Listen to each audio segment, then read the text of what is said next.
Back then, when did you know that you were successful in your vision? I mean, because a lot of times you're doing it and you ain't back, even taking the time. Everything goes back to signing Big Pun. Right.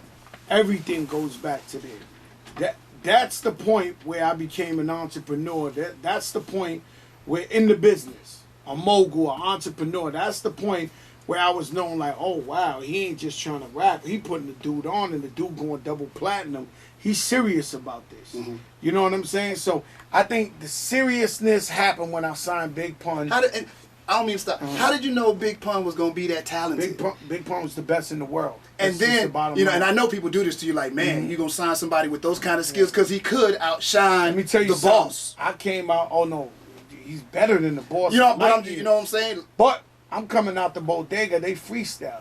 Mm-hmm. It's the fatter Puerto Rican guy ready to rap. Right. So he's like, yo, hold on. I'm like, oh my God, what does this guy got to say? Like, you know, I'm the only Spanish dude rapping because he goes, and grab the moon out the sky and blow the sun away. Me and my brothers playing hardcore, strictly hardcore. I was like, oh my God, yo. Come on! Threw him in the whip, and that was that. That night I had him in the studio. He got on my second album. I already knew he was the best. Because what I do with myself in present day, real time, is I don't lie to myself. I keep it real with myself. You could die lying to yourself. If you lie to yourself, lie to your family, act like you something you're not. If I ain't got it, I tell them I ain't got it. We ain't got it. We ain't the Combs. We ain't Jay-Z. Mm-hmm. We doing good. We ain't them. All right. So we can't do them things. You understand what I'm saying? So if Puff Daddy rents a yacht that's a mile long, I can't have my wife telling me she wants a yacht a mile long for Christmas because I can't afford it. That's right. So I gotta keep it real. Some dudes would go and find a loan or something to go get that yacht the front like that. Then they jammed up. Mm-hmm. They lying. Mm-hmm. You understand what I'm saying? So I keep it reality with myself. So I am a fan of the music, so I knew who was stopping. It went from Big Daddy Kane to Cool G Rap, at least what I think lyrical. Big Daddy Kane, Cool G Rap, and then it went to Nas. And right about that time, that's when I discovered Big Pun, and I realized, and I was a super Nas fan, I realized, oh, he's the best in the game. Big Pun's the best. What's crazy is I took Pun to Nas and Cool G Rap. Wow. And I said, yo, y'all gotta hear my man. They was like, all right, yo, because, I'm cool with it.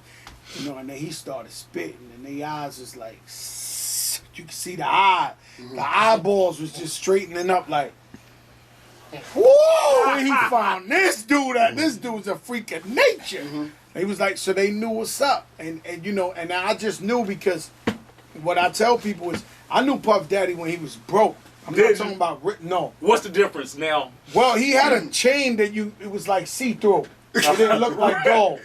It was see-through, literally see-through. Right. So I knew him broke. I was there when he discovered Biggie. I was there when Biggie was my man. So I was there and I seen what he did with Biggie. You know what I'm saying? It was always the same Puff Daddy. He just ain't had no money. So while Biggie was rhyming and they was trying to get on, he was doing the dance. He was talking that shit. He was still Puff Daddy. Right. He just ain't had that bread. Right. You know what I'm saying? So I was there when I saw what he did with Biggie. I knew Biggie from Carhartt jackets, hoodies, army jackets, hockey jerseys. That Scully Brooklyn Biggie. The next day he had Versace on, long trench coats, gators. So I watched that movie, so I already knew. I looked at Pun, I was like, this is going to be the Spanish Biggie right here. Oh, man, we're going to throw some Versace on this guy. We're going to put him in some convertible Benz. I already know what we're going to do. And it works, and you're not surprised one bit. You know the whole time this is working. Oh, no, Big Pun was, listen, it's very rare. There's an Eminem, there's a Jay-Z, there's a Nas, there's a Pun. It's very rare, these talents. These talents are, like, very rare. Mm-hmm. You know immediately. So what I did was, while I was working on Pun's album, because no one knew Pun, I would invite Busta to the studio or Nas to the studio or Wyclef. When Wyclef just sold 30 million, I was inviting them to the studio on the strength of me. And all I had to do was press play. So when I pressed play, they was like, that's the fat dude. I'm like, yo, my man, like, he's the one. And they immediately was like, yo, where do I rhyme? Where do I sing? Where do I rhyme? Joe the singer, everybody. They already knew. Everybody want to be They already knew. They didn't know him, but once I played the music and told them what's going on, they already knew, like, oh, no, this is a go. This is out of here. Man. Like, there's nothing we can do about this. When he passes, does that kill everything for you? Like, your soul? Oh, man. You know what I mean? I went into depression for 2 years when Pun passed. Right. Pun passed, my sister passed, and my grandfather. Same time. So I couldn't handle 3. I'm strong, but I couldn't handle 3 in a row. You know what I'm saying? And what's worse is somebody, God forbid, might pass in your family, and you go somewhere else so that, you know, you could just chill, get your thoughts together, nobody would bother you. I couldn't go nowhere. If I came to Houston, you was like, all of y'all, yo, Pun was my man. Yo, I go to the stop sign, yo, your brother Pun. Yo, everywhere I went, it was like a constant, you know, I couldn't hide. I couldn't hide from the stress or the depression or whatever. It was just following me wherever I went. So what did you do? Man, I went to a therapist. And Did you really? Yeah, I went to a therapist, and 2 years later, I finally snapped out of it. We was doing a memory wall for Pun in the Bronx, and 2 guys walked by, and then one of them said, yeah, that's the wall they always do for Pun. You believe it been 2 years? And in my head, it ricocheted off my head. It said, been 2 years, been 2 years, been 2 years, been 2 years. And that's when I woke up. That's when I said, it just woke me up. I was like, yo, it's been 2 years, it's been 2 years. And I woke up. I don't know how. I just said, yo, you know what? I got to get out this depression, B. It's 2 years. I lost 2 years. Man. So what's the plan at that point then? What's Fat Joe? At that point, Fat Joe's always going to win. That's I mean, mine's funny to you. Yes. Oh, I believe it. So when Pun died, that's when people doubted me the most. You know what I'm saying? So I went and bought a bigger TS chain, a bigger Phantom, they looking at me like, yo, this guy's crazy. I was like, oh no. So is that to put stress on you? Or what is when you do that, that's to say what to everybody? Well, when my back's to the wall has been a proven fact. I don't want to have my back to the wall. I want to live nicely. I don't want to have a problem. I don't want to have a back to the wall. But it seems like every time my back is to the wall, that's when I throw a joint out of this world and everybody's like, oh my God. Like, you know, he's just back to the wall. That's when I come. When, it seems like when it feel like my ribs is touching. Yeah, when I'm on the back and I'm like, oh, I need one back. Boom, I come out with that joint and it's like, oh my God. Like, yo, we forgot. Like, and that's what happens. So do you look at yourself consistently as the comeback kid, so to speak? Because it seems like you get doubted. I guess and then you come back with another homer, like you said. At this point, I don't think I'm gonna come back. I think at this point, I think is the writing's on the wall, man. I think it's a done deal at this point. Like, you know what I'm saying? I think they know now. You know what I'm saying? By now, you should know.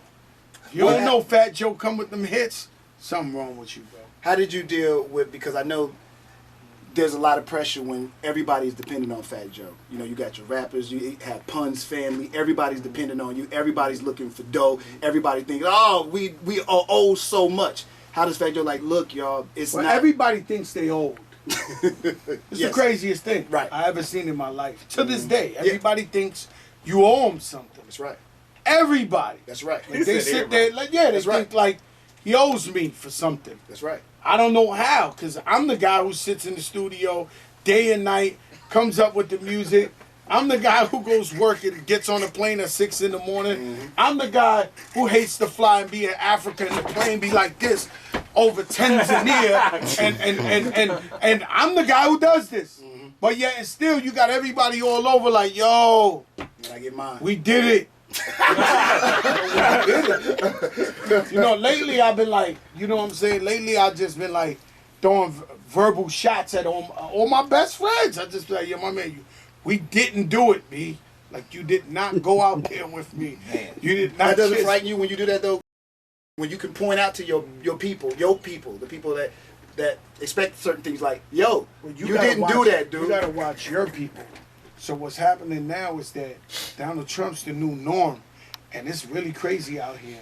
And all our people are really crazy every now and then. So when you back them into a corner or you get in a certain situation, it's almost you have, no disrespect to you, miss, but it's almost like you have a relationship. I don't know about you. I got 3 baby moms. I'm not proud of it, but have you ever woke up that morning when that girl said she's leaving?